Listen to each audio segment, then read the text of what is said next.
Hello, everyone. Welcome to Talking Logistics, where we have conversations with thought leaders and newsmakers in the supply chain logistics industry. It's my great pleasure to welcome to today's program Jeff Milsom and Jason Hubbard from enVista. And today we're going to talk about 5 ways to save on transportation by acting like a big shipper. This was there's a lot of focus these days on small and mid-sized shippers, and the fact that many of them are looking for opportunities to improve on their supply chain logistics operations. But some of them think that, some of the options available to them are not there because they don't have the same transportation spend as some of their, larger, companies out in the industry.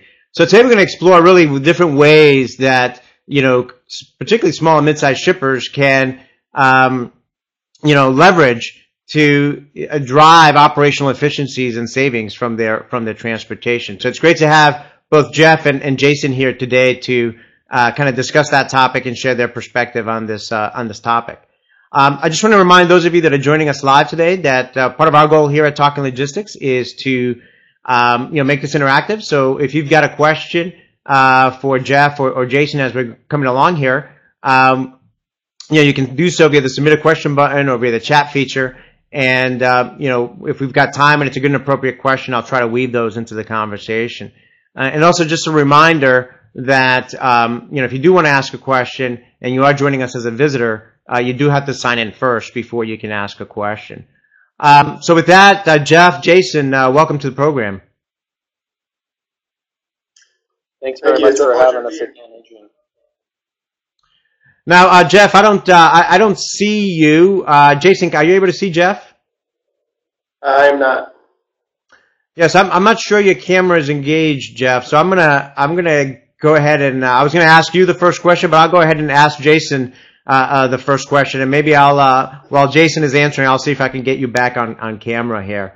So Jason, in a recent white paper, you wrote that many small and mid-sized shippers suffer from the mindset of I'm not Walmart, right? Which I loved. But what do you mean by that, and what are the consequences of having that mindset? Yeah, so many of the things that we hear from shippers all the time is that we're not the Walmarts, we're not the Targets of the world, and there are a lot of benefits that come from being a shipper of that scale. You have more leverage in your discussions with carriers. You have more control over your vendor base, inbound routing, perhaps. But what that does to a small to medium-sized business that engages in that mindset is it really prevents them from driving innovation through change. Because a lot of approaches will be discredited very quickly just based on the sole fact that you're not the size and scale of some of the larger shippers. So to that point, it'll prevent you from being able to drive change within your organization and how you interact with your partners outside of the organization. But really, there are a lot of approaches that are applicable to small to medium-sized business. Not every one will be, but there are a lot of opportunities to learn from some of the tactics that they engage with and that could drive change and improvement within your organization. Right. No, I agree with that. And I think for a lot of companies, small and mid-sized companies, they're so used to working with kind of spreadsheets and fax machines, and some of them feel like, well, I'm not a Walmart, right? I don't have the same size of operation, and I think, I'm getting by with kind of the way I'm doing things, not realizing that, maybe they are getting by, but they're actually leaving, money on the table, right? Exactly, and there's a lot of points to the admin fees that are associated with servicing transportation, not only on the carrier side, but also on the shipper side, to where maybe that spreadsheet right now is 50 or 75 lines long. But to be able to ruthlessly automate your process, you can really drive those admin fees down on your side. And with the process improvement, with automation, come things such as data integrity, the ability to communicate the data as cleanly and as effectively as possible, which also drive savings opportunities or efficiency opportunities down the road, down the stream of operation. Right. Many small and mid-sized shippers, again, kind of they believe that, because the transportation spend is so small, that, compared to large shippers, that, they don't have much levers to pull with carriers, right? So for carriers, in their mindset is, their carriers are really interested or only interested in, the fact that they're spending, hundreds of millions of dollars in freight, right? But the reality is that, size is not the only thing that matters to carriers, right? I mean, what else matters to carriers beyond just size? A couple of the other factors would be serviceability of the freight. So if you have very, what we call happy freight, heavy dense freight, you still have the ability to work with the carriers because that will also help reduce their admin fees or wasted space on their trailers to be able to service your freight. And another thing that goes along with that is the ability to present your shipping information or your shipping profile to those carriers effectively will help drive better negotiations. Carriers will be able to understand your network a little bit better, and that way they can bring more competitive pricing to the table. So it's definitely a function of not only size and volume of freight, but the quality of freight, what lanes, and how specific you are with your lane detail that you can work with the carriers to secure competitive pricing. Great, Jeff. It seems like we got you back on, so hopefully we'll be able to keep you back on. So we've been having the conversation here in terms of kind of the drawbacks of small shippers thinking, well, I'm not Walmart, right? And kind of what the negative consequences of having that mindset are, and then thinking that since they don't have a large freight spend, they really don't have much to leverage or much to kind of discuss with carriers that can also provide them with some make themselves attractive to carriers. Your thoughts on both those points?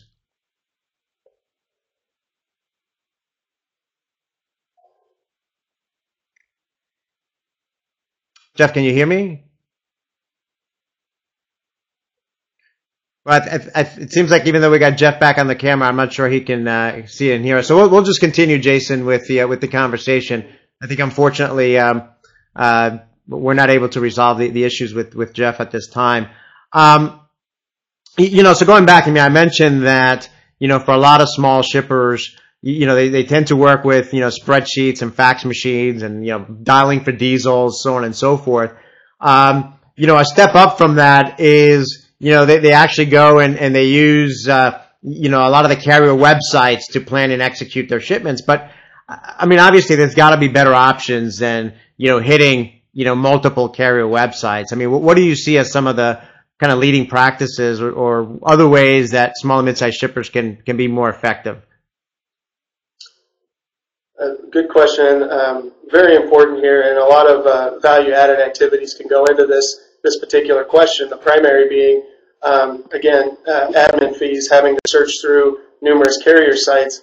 One of the things that small to medium-sized shippers can do is engage technology that allows them to manage their carrier quotes or carrier rates within a system so that they can really have that comparability to their routing selection.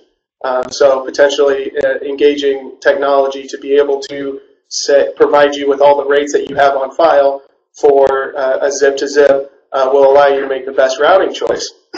On top of that, there are several solutions out there that will draw in rating software that will allow the user to, one, manage, especially in the LTL world, manage their discount rates on a lane-by-lane and really fact-check the carrier in real time at the point of execution. So they can say, we have these pre-negotiated rates, and they tender the freight to a particular LTL carrier, and then later when the carrier sends back an invoice, you really have that snapshot of what the carrier rate you selected for a particular route to be able to compare to what you booked at the time of the shipment. Another thing that comes back into, we've worked with many clients that do all of their track and trace within by pinging those carrier websites. That can take a lot of time. You're waiting on the updates to be provided to that interface so that you can track the status of your freight and possibly report that to your customers. Well, by being able to engage a technology or a practice where that information is delivered to you in a single source, single place, really reduces the amount of time that you have to do jumping or just navigating around to different websites, as well as it really gives you clarity of the big picture. So by being able to have that one-stop shop for rates or tracking information, you really be able to begin to see the bigger picture of what's happening within your network and really drive exception management. And with exception management, you can be more proactive at identifying ongoing issues that perhaps are costing you money either in holding or handling fees, but also really address the root issue of the problem. And the goal would be to completely eliminate that problem or improve the situation. But sometimes when you're doing it in such a segmented fashion by hitting different carrier sites, you might have one lane that delivers 2 days late every single time, but it's serviced by 4 or 5 carriers, and you don't really see the nature of the problem until you can compile all that information and put it in a format where you can say, oh, this particular lane, maybe I need to go have discussions with either a particular carrier terminal or address this from my facility. Maybe they're doing something that's holding up the transaction. Right. So, I mean, I think just to paraphrase a little bit about what you said there, I mean, I think one of the limitations of kind of hitting multiple, carrier websites is it kind of makes business intelligence and analytics, that much more difficult, right? Because ultimately, what you want to do as a transportation executive is you want to drive continuous improvement. But if your kind of data and information is fragmented across different sites, it kind of makes it very difficult to kind of get that holistic view of really what's going on with your transportation operations. It's kind of, is that a fair assessment of kind of what I heard you say there? Yeah, that's exactly what I was trying to communicate. Now, I mean, one of the things, that I've seen, particularly, when I talk to a lot of the TMS, transportation management systems vendors, is, a lot of them are becoming much more focused on the small and mid-sized market as well. And, you guys over at enVista also work with a lot of, TMS implementations and working with customers that are looking for TMSs and so on and so forth. What are you seeing on that front in terms of demand for transportation management systems among the small and mid-sized segment of the market? That's a good question, and recently we have seen somewhat of an uptick in the realization of having a transportation problem. Many organizations really, in the early days, followed through what they could execute, process that they could execute the freight. And now what we're seeing is organizations want more visibility into not only how are they performing, but how are they performing against the market. So there are several solutions out there that will provide the ability to see potentially market rates, so you can gauge yourself against those particular benchmarks, and also really try to work with your carriers to be at, have a competitive market rate. From the solution side of it, there are TMSs that are working to integrate not only rating functionality, but you can also integrate that market software where you can quickly search rates and even secure a carrier through a portal or a dashboard to where it's a few clicks of a button instead of calling half a dozen carriers and trying to assess where your market rate is and then go for the carrier with the service and the rate that's competitive. Yeah, no, I agree. I mean, certainly, I think one of the interesting things is, software as a service and cloud computing. I mean, that's been around for a very long time, relatively speaking here. And I know in the early days, a lot of the folks were thinking, well, this is going to be kind of a great deployment model, price point, so on and so forth for the small and mid-sized market. And it turned out that kind of the early adopters of software as a service and cloud were actually the large companies. But I think today, we're actually seeing kind of the small and mid-sized market kind of moving toward kind of the TMS model and looking at the opportunities there. Certainly, technology is only part of the puzzle, right? I think for a lot of small and mid-sized companies, they also lack kind of the internal knowledge and expertise, kind of the people side of things internally to help them with, transportation procurement at the front end as well as the day-to-day management. But they've also been very reluctant to kind of hire, to outsource or to hire, consultants or third parties to kind of help them out in that area. I think it goes back to kind of that I'm not Walmart type of mentality. Is like, whoa, that's something that the big guys do. It's very expensive. very disruptive. We're a smaller shop. That probably doesn't make sense for us to hire consultants or to outsource some of the things. I mean, what options do small and mid-sized companies have in terms of finding knowledgeable external help?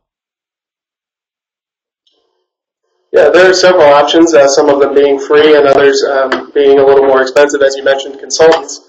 They're a growing branch of the industry where there's a lot of boutique consulting that really can measure up against your scale of your operation. But there are also a lot of other information sources, such as Talking Logistics or industry magazines are a good resource where you can see how the big shippers are approaching situations and see if any of that would apply to your model. There's also the ability to get involved with local professional groups such as the CSCMP, where you can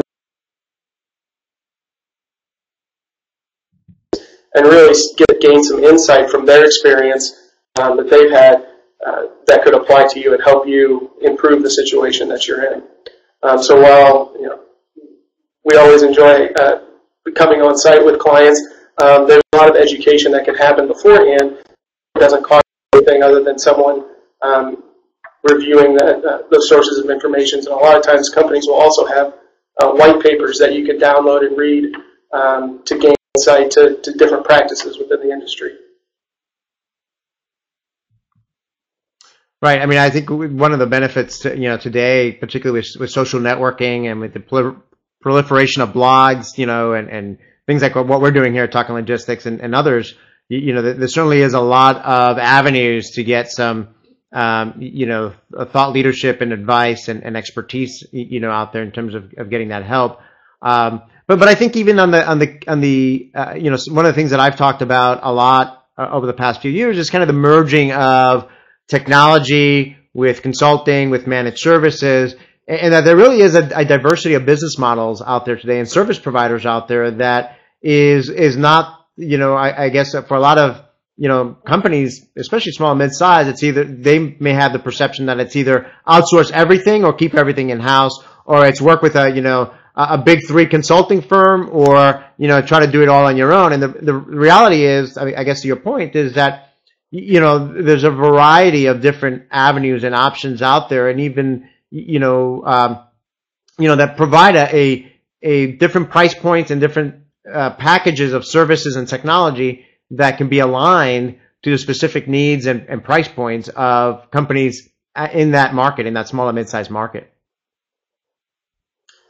Absolutely, and to your point about the diversity of service providers, you can also engage your existing service providers, whether that's a carrier or if you have a 3PL service, you can engage them for some insights into a particular problem, and generally they're happy to help you, as well as potential service providers that you can ask a few questions to just to gain some value out of the experiences that they've had. Right. So we've talked about technology. We've talked about kind of the people side.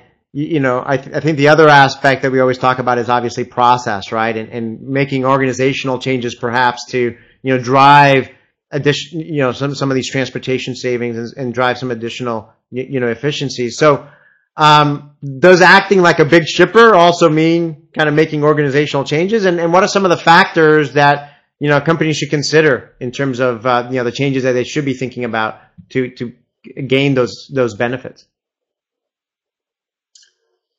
Yeah, sometimes there is a need for organizational change, but sometimes there isn't. Maybe it's just process refinement, and especially with small to medium-sized shippers, what we tend to see is that it's more of a realignment of tasks that could potentially gain efficiencies between either reducing the amount of exchange that people need to go through to execute a process, or have a different skill set available for that particular process. Some of the factors that may drive that, in particular, is need.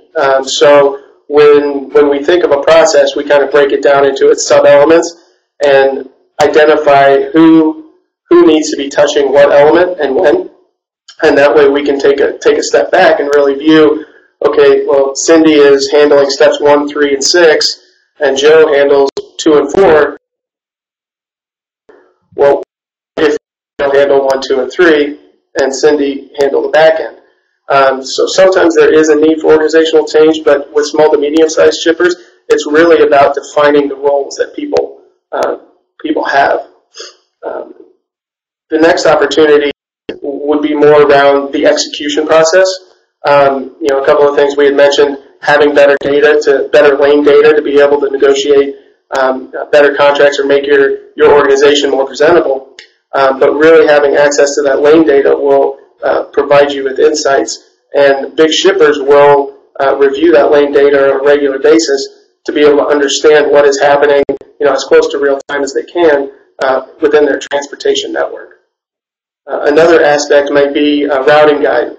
So this can work in a couple of different fashions, whether it's a particular lane that a carrier has better service on, and you can then provide your customer with better service. But routinely visiting that routing guide and assessing how that carrier performs on one lane will drive those efficiencies and quality of service. And that's not something you have to be a big shipper to do. It just takes that mentality of getting in the routine of going back and analyzing your historical data on a regular basis so that you can identify those trends and leverage those. Another thing would be around consolidation and mode shift.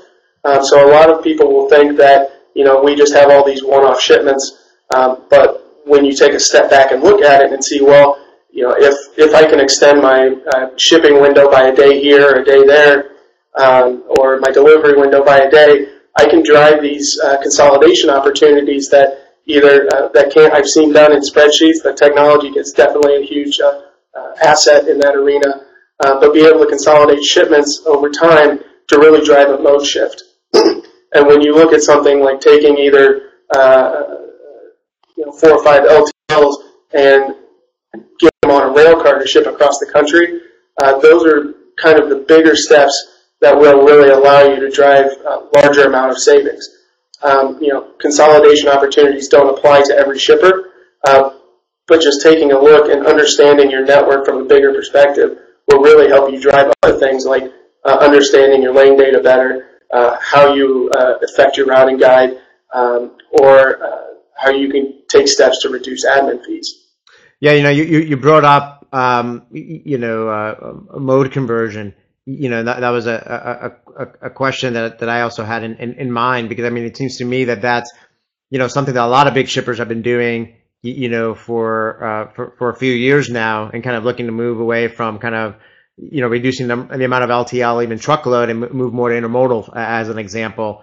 And I think you're even seeing it at a higher level today, even with the ocean shipments, right? And looking at what happened with the West Coast ports, and looking at perhaps moving things in through the East Coast more, and kind of looking at the diversity of kind of just the way that product moves and the product flows. Any more to add on that point in terms of, some of the opportunities? Are you seeing, small shippers, or you see that as an opportunity for small shippers as well to kind of look at product flows and the different ports that they use in the modes, as kind of looking at that from a more holistic and network-wide analysis, doing more of that kind of provide some opportunities for savings? I can say we definitely see the desire to do that. Not every organization is going to have the capability to dive in at a very granular level and be able to provide those stats. But what we're seeing more in the medium-sized area is that shippers are shipping collaboratively, so they may work with a 3PL that will help drive their savings by being able to put their freight in a customer pool. That really makes it more attractive for things like mode shift. And to your point about the ports, we do see customers that are taking that into account, where if I ship it through LA, it's going to take me an extra 10 or 12 or 15 days because of the backlog that's in the port. But if I route it up north with a 3PL or another forwarder, we can have the ability to ship that out on time and still make it closer to delivering on time. So I would say that's most applicable when you start getting into the arena of collaborative shipping. But there's definitely opportunity for small to medium-sized business to at least understand what drives their network and where they can take those advantages. Great. Well, we're coming up short on time here, so kind of as a way to wrap up, Jason. I mean, we talked about a variety of different things today. So of all the things that we talked about, I mean, what's the first step small and mid-sized shippers do to, today to start acting, like a large shipper?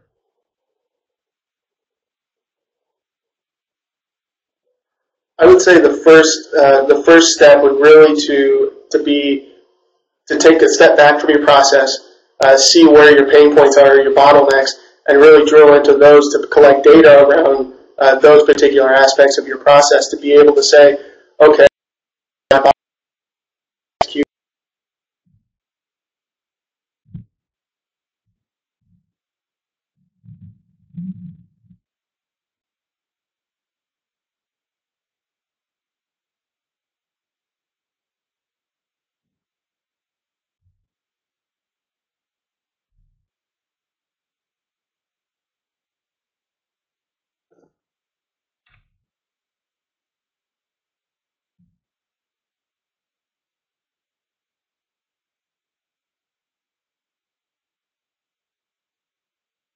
Looks like we've lost Jason's connection here, so let's see if we can get him back up here as he's summarizing the key points here. Sometimes, with these live episodes, Murphy's Law kicks in. But I think, certainly as Jason kind of gets back on camera here, I think overall, I think the bottom line of kind of why this topic is of particular interest to me is, one of my predictions for 2015 was that, a growing number of both 3PLs and technology companies and other service providers would, start focusing more greatly on the small and mid-sized shipper market. And the reality is that, that segment of the market has as complex and, as great of opportunities in their supply chain logistics processes as some of the big guys do.